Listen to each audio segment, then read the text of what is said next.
Welcome to another edition of Coffee Break Sports. I am your sports barista, Rod the Magnificent, back with another episode. And I didn't get a chance to record a video earlier this week because, man, things were just coming up, man. Like, I was so busy, man. Every time I had the show all ready, I had the pictures, I had all of my topics ready. Stuff just kept coming up, and I just couldn't get behind the mic to record a visual episode for you guys. But I'm giving you guys an audio episode, and that's the best I can do at this point. But I wanted to get my picks out there, and so I'm going to be giving you every prediction of these upcoming divisional round games. And I'm going to start off with the Bills. The Bills are 12-5, Broncos 14-3. They head to Denver for Saturday matchup, and the Denver Broncos are a 1-point favorite. I have the Bills winning this one. I was very impressed with Josh Allen showing everybody, all the critics, shutting him up. Just shutting him up temporarily. He still has to get to the Super Bowl, right? That's the whole thing. Super Bowl or bust for Josh Allen. But I think Denver is a good matchup for him. I think, even though Denver has a really good defense, I think Josh Allen has the advantage because of his skill set. He literally single-handedly just took the team on his shoulders, on his back against the Jaguars last week. Now, the Denver Broncos, they're going to be waiting at home, 2 weeks off. Don't know if they're going to be rusty, but I think the Bills need to get off to a fast start. If they get off to a fast start and put some pressure on Bo Nix, who doesn't have any playoff experience. Well, he does have. He did lost to the Chiefs. Excuse me. I think he did lose. Yeah, he lost a playoff game last year. I think to the same Bills, actually. I think they played last year in the wild card round, but this time it was in Buffalo. So, this is going to be actually a rematch of last year's matchup. If I'm wrong, correct me in the comments there. But yeah, I think the Buffalo Bills still come out on top here. I got them winning by a final score, a tight game. I got them winning a tight game. 31-28 will be my final score for that one. Up next, we got the San Francisco 49ers on the road against the Seattle Seahawks. And Darnold is now questionable as of this recording. Sam Darnold has a oblique issue and is questionable for the 49ers game. Now, that's big news going into this one because 49ers riding high off a very impressive win on the road against an Eagles team that, I mean, man, what a horrible way to close out a season of trying to defend your Super Bowl title. The San Francisco 49ers came in there and took care of business. I think they do the same against Seattle. I'm just not sold on Sam Darnold, guys. I'm just not sold. I think they do have a very good, although Seattle has a good defense and Seattle shut down San Francisco that final week of the season.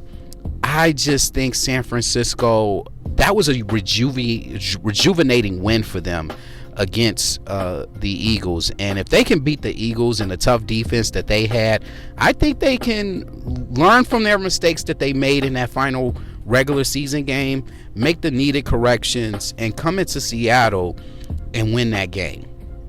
I'm just not sold on Sam Darnold, and until he proves me otherwise, I got the 49ers winning this one 24-20. I see a low scoring affair there.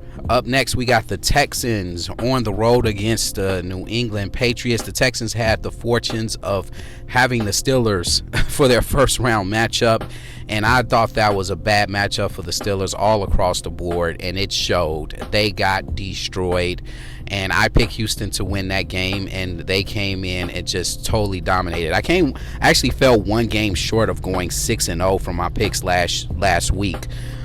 So if you listen to my episode last week, the only game that I did lose, I think, was the Philly San Francisco game. That was the only game that I lost.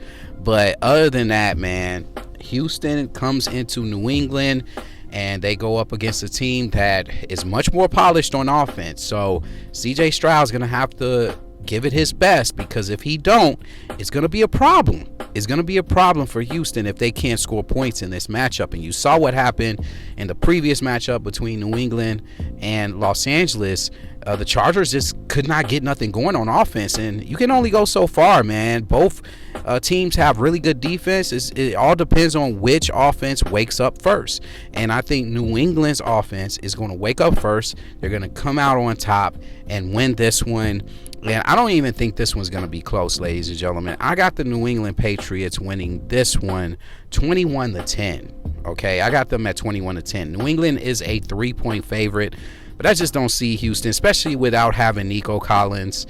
It's going to be tough for them to score. And CJ Stroud just got to play better. If CJ Stroud plays like the rookie CJ Stroud, I think Houston can win this game. But if he doesn't, Houston's going to have a lot of questions about his future moving forward. Next, last but not least, we have the Los Angeles Rams going on the road to play the Chicago Bears. I have the Bears winning this one at home. They have the nightcap for Sunday at 5:30. Los Angeles Rams come into this game feeling good, feeling great. I know a lot of people, I'm hearing Rams fans talk about, they're overrating this whole weather thing and all this other stuff. And I'm not one of those to get in front of a mic and say, the Bears are going to win because the Rams have to play in the cold. I'm not going to draw that conclusion. The only reason why I'm saying that the Bears are going to win this game is simple. I'm a Bears fan. I'm not going to pick against my team to advance to the next round. I'm sorry. This is not a general review. If I was a Houston Texans fan, I would have went for Houston to beat New England. So it's the same here. I'm not going to go for the Rams to beat the Bears, but I am worried about this matchup. I know a lot of people last week or the week before last, when Detroit beat the Chicago Bears and they had to settle for the second seed, many people were like, I want them to lose on purpose so they can play the Rams. And I'm like, no, I don't want to play the Rams. The Rams are more scarier than the Packers. I don't know. And so, hey, we get both of them. All right, we got the Packers first round. We knocked them out. We get the Rams in this round, and I think we can knock them out. I think the Rams defensively has not played well. If they gave up so many points to Bryce Young, didn't play well against Bryce Young twice this season, even though they played well enough to win the game, I think Caleb Williams can do a lot more damage to this defense than what Bryce did. And I think special teams wise, I think the Chicago Bears have the advantage there. Offensively, I definitely give the advantage to the Rams. Puka Nacua is a beast. But if Puka Nacua goes off and we still win this game, I'll be happy with the results. Okay. I'm not so worried about Davante Adams as many people are. I think he's not the Green Bay version of Davante Adams. He's coming off a hamstring injury. He didn't play all that well the week before. I don't think he just, something just snaps and then he just has a monstrous game. He's up there in age. He's got a lot of mileage. So I'm not worried about Davante Adams as much, but Parkinson's and Puka Nacua, you're going to have to keep an eye out. And Kyron Williams. I mean, I had him in fantasy. He's solid. He gets me a solid 15 to 20 points every week. I know he's not going to be nothing to snuff at either. And so the Bears defense is going to have their hands full, okay? But they're going to have to play like they did in the second half of the Packers game and put some pressure on Matthew Stafford. Matthew cannot scramble out of the pocket, so that's an advantage for a Bears front line that's not that great.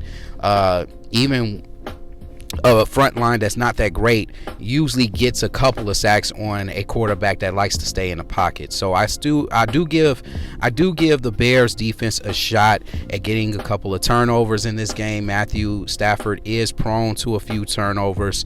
That can happen. So But I think Caleb Williams plays much better than he did in the first game. I think it was his first, playoff game. You got to shake off those playoff jitters. Now that he's comfortable, I think he will be ready for this Rams team. I have the Bears winning this one in a high-scoring affair, 34-31. And those are my picks, and I'm sticking to them. You have been listening to Rod the Magnificent's Coffee Break Sports. I am your sports barista, Rod the Magnificent. When it comes to coffee, when it comes to sports, stay grounded for life. I will see you guys on the next episode, and I'm out. Peace.